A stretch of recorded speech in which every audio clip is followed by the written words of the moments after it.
भारत के प्राचीन इतिहास से हमारा टॉपिक रहेगा वाकाटक वंश। तो लास्ट वीडियो में हमने देखा था गुप्त काल को। हमने देखा था कि तीसरी शताब्दी में भारत में 3 नवीन राजवंशों का उदय हुआ था, जिनमें से एक तो थे नागवंश, जो कि मध्य प्रदेश के पश्चिमी भाग में इसका उदय हुआ था। दूसरा था गुप्त वंश, जो कि पूर्वी भारत में इसका उदय हुआ था, जो कि सबसे शक्तिशाली रहे। तो हमने लास्ट वीडियो में गुप्त काल को देखा था। और तीसरा जो राजवंश उदय हुआ था वो दक्कन में हुआ था, वाकाटक वंश। तो आज के वीडियो में हम डिस्कस करने वाले हैं दक्कन में वाकाटक वंश के बारे में। यहाँ से जो क्वेश्चन बनते हैं उनको हम यहाँ पर देखेंगे। सर्वप्रथम हम बात करें वाकाटक वंश के शासकों की, तो प्रथम जो शासक थे वो रहे विंध्य शक्ति। तो संस्थापक कौन थे? विंध्य शक्ति। विंध्य शक्ति के बाद शासक बनते हैं प्रवरसेन प्रथम। इन्होंने महाराज की उपाधि धारण की थी और इन्होंने अपने 2 पुत्र थे इनके, गौतमी पुत्र और सर्वसेन, इनमें अपना सिंहासन बांट दिया था। और यहीं से ही सर्वसेन द्वारा बेसिम शाखा की नींव रखी जाती है। यानी वाकाटक वंश की 2 शाखाएं थी, तो दूसरी शाखा का उदय यहीं से होता है, सर्वसेन के द्वारा। तीसरे जो शासक बनते हैं ये रुद्रसेन प्रथम थे। यानी विंध्य शक्ति जब द्वारा वाकाटक वंश की जो स्थापना की गई थी वो कहलाई मूल शाखा, और जो सर्वसेन द्वारा जो स्थापना की गई वो कहलाई बेसिम की शाखा। तो तीसरे शासक थे रुद्रसेन प्रथम। रुद्रसेन प्रथम की बात करें तो रुद्रसेन प्रथम के बारे में पता चलता है कि इनके जो संबंध हैं समुद्रगुप्त के साथ मैत्रीपूर्ण थे, क्योंकि समुद्रगुप्त ने जो दक्कन के शासकों को जीता था उनमें वाकाटक शासकों का नाम नहीं आता। तो इससे पता चलता है कि रुद्रसेन प्रथम के जो संबंध थे समुद्रगुप्त के साथ वो अच्छे रहे, यानी मैत्रीपूर्ण रहे थे। रुद्रसेन प्रथम के बाद आते हैं पृथ्वीसेन प्रथम। इन्होंने गुप्त शासकों के साथ वैवाहिक संबंध स्थापित किए थे और अपने पुत्र रुद्रसेन द्वितीय की विवाह जो है प्रभावती गुप्ता से किया था, जो कि चंद्रगुप्त द्वितीय की पुत्री थी।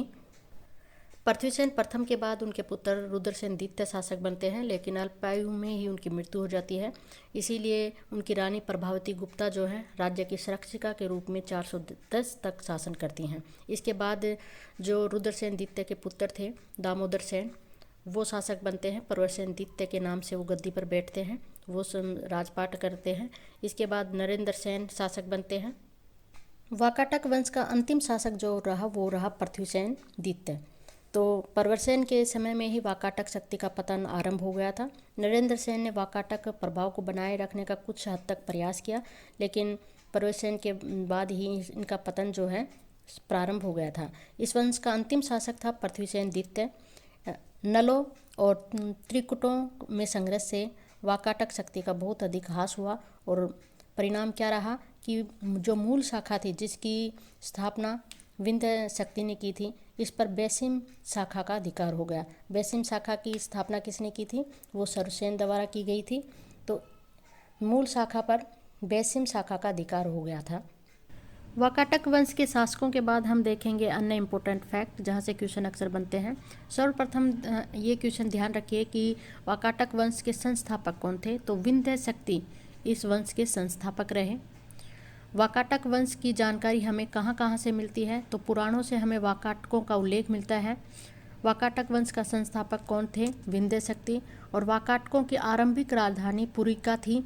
वाकाटकों की 2 शाखाएं थी, विंध्य शक्ति द्वारा स्थापित मूल शाखा थी, यानी जिसकी स्थापना विंध्य शक्ति द्वारा की गई वो मूल शाखा थी, और दूसरी थी बेसिम की शाखा जिसकी स्थापना सर्वसेन द्वारा की गई थी। वाकाटक वंश संबंधी जानकारी के स्रोतों की बात करें तो हमें अनेक लेख तथा दानपत्र प्रकाश में आ चुके हैं वाकाटक वंश से संबंधित, जिनके अध्ययन से हम इस वंश के इतिहास का ज्ञान करते हैं। प्रमुख लेखों का विवरण इस प्रकार है। पहले की बात करें तो प्रभावती गुप्त का पूना ताम्रपत्र, जिससे हमें वाकाटक वंश की जानकारी मिलती है। प्रवरसेन द्वितीय का रिद्धपुर ताम्रपत्र, इससे हमें वाकाटक वंश की जानकारी मिलती है। प्रवरसेन द्वितीय की चमक प्रशस्ति और हरिसेन का अजंता गुहालेख, इससे हमें वाकाटक वंश की जानकारी मिलती है।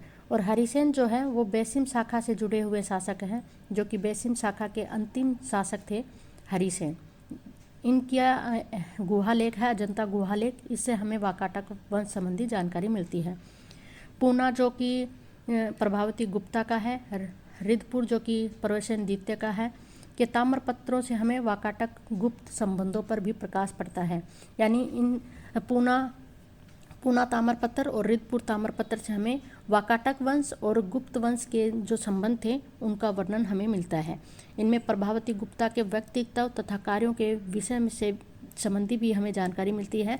अजंता गुहा लेख इस वंश के शासकों की राजनीतिक उपलब्धियों का विवरण देता है, जिससे हमें पता चलता है कि इस वंश का संस्थापक कौन था, विंध्य शक्ति था। इसका वर्णन हमें कहाँ से मिलता है कि संस्थापक विंध्य शक्ति थे, तो अजंता गुहा लेख से हमें इसका वर्णन मिलता है। तो वाकाटक वंश की जानकारी के स्रोत देखें। वाकाटक वंश के जो प्रथम शासक थे वो विंध्य शक्ति थे, जो कि विष्णुवर्धी गोत्रीय ब्राह्मण थे। अजंता अभिलेख में इन्हें वाकाटक वंश का संस्थापक कहा गया है। तो पूछा जाता है कि वाकाटक वंश के प्रथम शासक कौन थे, तो वो विंध्य शक्ति थे। इनका उल्लेख कहाँ पर मिलता है कि ये ही संस्थापक थे, तो अजंता अभिलेख से ये वर्णन मिलता है।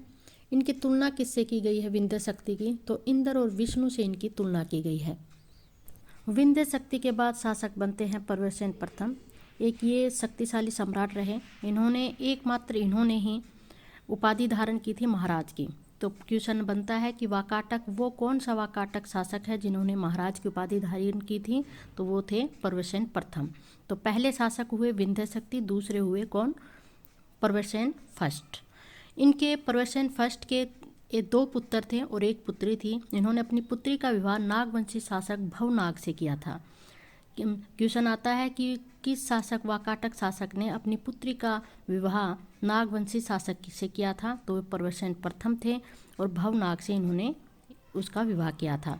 इनके 2 पुत्र थे और प्रशासन को सुचारू रूप से चलाने के लिए, सुविधा के लिए इन्होंने अपने दोनों पुत्रों में अपने राज्य को बांट दिया था। इनके प्रथम पुत्र थे गौतमीपुत्र और दूसरे थे सर्वसेन, और आगे चलकर इस सर्वसेन ने ही वाकाटक वंश की दूसरी शाखा का निर्माण किया था, जो कि बेसिम शाखा कहलाई। जैसा कि हम पढ़ते हैं, वाकाटकों की 2 शाखाएं थी। एक तो मूल शाखा थी जिसकी स्थापना विंध्य शक्ति द्वारा की गई, और दूसरी थी बेसिम की शाखा जिसकी स्थापना किसके द्वारा की गई, प्रवेशसेन प्रथम के पुत्र सर्वसेन के द्वारा। प्रवेशसेन प्रथम के बाद रुद्रसेन प्रथम वाकाटक वंश के तृतीय शासक बनते हैं। ये गौतमीपुत्र के पुत्र थे। तो जैसे मैंने ऊपर बताया, प्रवेशसेन फर्स्ट के 2 पुत्र थे, गौतमीपुत्र और दूसरे सर्वसेन। सर्वसेन ने बेसिम शाखा की स्थापना की थी और गौतमीपुत्र जो हैं वो मूल शाखा से संबंधित हैं, और इन्हीं गौतमीपुत्र के पुत्र थे रुद्रसेन प्रथम। तो इनसे संबंधित क्वेश्चन आता है कि कौन से वाकाटक शासक के संबंध गुप्त शासकों से अच्छे थे, उनके प्रमाण कहाँ से मिलते हैं हमें। तो रुद्रसेन प्रथम के यहाँ पर मैत्रीपूर्ण संबंध रहे। इसका वर्णन हमें मिलता है प्रयाग प्रशस्ति में। समुद्रगुप्त की जो प्रयाग प्रशस्ति है उसमें हमें पता चलता है कि समुद्रगुप्त की जो प्रयाग प्रशस्ति है उसमें दक्षिण के जो विजित राजाओं की सूची है उसमें वाकाटकों का उल्लेख नहीं मिलता, जिससे हमें पता चलता है कि रुद्रसेन प्रथम के जो संबंध थे समुद्रगुप्त के साथ अच्छे रहे, मैत्रीपूर्ण रहे थे। और ये रुद्रसेन प्रथम जो है शैव मतावली थे, ये भी ध्यान रखना है, रुद्रसेन प्रथम शैव मतावली थे। रुद्रसेन प्रथम के बाद शासक बनते हैं पृथ्वीसेन प्रथम। इन्होंने गुप्तों के साथ अपने वैवाहिक संबंध स्थापित किए थे। इन्होंने अपने पुत्र रुद्रसेन द्वितीय का विवाह गुप्त सम्राट चंद्रगुप्त द्वितीय की पुत्री प्रभावती गुप्त से किया था। तो ये इम्पोर्टेंट है, रुद्रसेन द्वितीय तो ये पृथ्वीसेन प्रथम के पुत्र थे, और पृथ्वीसेन प्रथम ने अपने पुत्र का विवाह गुप्त सम्राट चंद्रगुप्त द्वितीय की पुत्री प्रभावती गुप्त से किया था। रुद्रसेन द्वितीय की बात करेंगे तो अल्प आयु में ही इनकी मृत्यु हो गई थी, और ये रुद्रसेन द्वितीय बौद्ध धर्म त्याग कर इन्होंने वैष्णव धर्म अपनाया था। इनसे संबंधित ये बात याद रखनी है, बौद्ध धर्म को त्याग करके इन्होंने वैष्णव धर्म को अपनाया था। अल्पायु में मृत्यु होने के कारण इनकी रानी जो थी प्रभावती गुप्त, इन्होंने संरक्षिका के रूप में शासन किया था 410 ईस्वी तक। इनके 2 पुत्र थे दिवाकर सेन और दामोदर सेन। दामोदर सेन आगे चलकर प्रवेशसेन द्वितीय के नाम से शासन करते हैं, गद्दी पर बैठते हैं। प्रवेशसेन द्वितीय जो हैं वो साहित्य और कला के संरक्षक थे। इन्होंने सेतुबंध काव्य की रचना की थी। सेतुबंध काव्य किसकी रचना है, ये प्रवेशसेन द्वितीय की है। इन्होंने वाकाटकों की नई राजधानी परवरपुर का निर्माण करवाया। तो परवरपुर नई राजधानी किसके द्वारा निर्माण करवाया गया, प्रवेशसेन द्वितीय के द्वारा। इन्होंने कुंतलों से वैवाहिक संबंध स्थापित किए और अपने पुत्र नरेंद्र का विवाह कुंतल राजकुमारी अजित भट्टारिका के साथ किया था।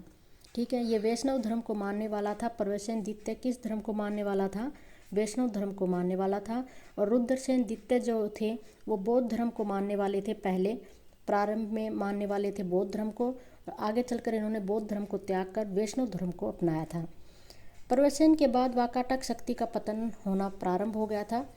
नरेंद्र सेन ने वाकाटक प्रभाव को बनाए रखने का प्रयास किया। इस वंश के अंतिम जो शासक हुए वो पृथ्वीसेन द्वितीय रहे। नलों और त्रैकुटकों में संघर्ष से वाकाटक शक्ति का ह्रास हुआ और वाकाटकों की मूल शाखा पर बेसिम शाखा का अधिकार स्थापित हो गया। तो मूल शाखा पर अधिकार हो गया बेसिम शाखा का। बेसिम शाखा की बात करें तो इसके संस्थापक कौन थे? तो वो थे प्रवरसेन प्रथम के पुत्र सरुसेन। सरुसेन ने स्थापना की थी, जो कि किसके पुत्र थे? प्रवरसेन प्रथम के। प्रवरसेन प्रथम के दो पुत्र थे, गौतमी पुत्र और दूसरे थे सरुसेन। तो इन्होंने अपनी प्रशासनिक सुविधा के हेतु अपने दोनों पुत्रों में अपने राज्य का बंटवारा कर दिया था। तो सरुसेन जो इनके दूसरे पुत्र थे, इन्होंने बेसिम शाखा की स्थापना की थी। ठीक है, तो मूल शाखा पर किसका अधिकार हो गया? बेसिम शाखा का, जिसके संस्थापक कौन है? सरुसेन। सरुसेन के बाद शासक बनते हैं विंध्यसेन। इन्होंने महाराष्ट्र पर अधिकार स्थापित किया था। इस वंश के सर्वाधिक प्रभावशाली शासक की बात करें तो वो रहे हरिसेन। तो संस्थापक रहे बेसिम शाखा के सरुसेन, उसके बाद शासक बनते हैं विंध्यसेन, और सबसे प्रतापी शासक की बात करें तो वो रहे हरिसेन।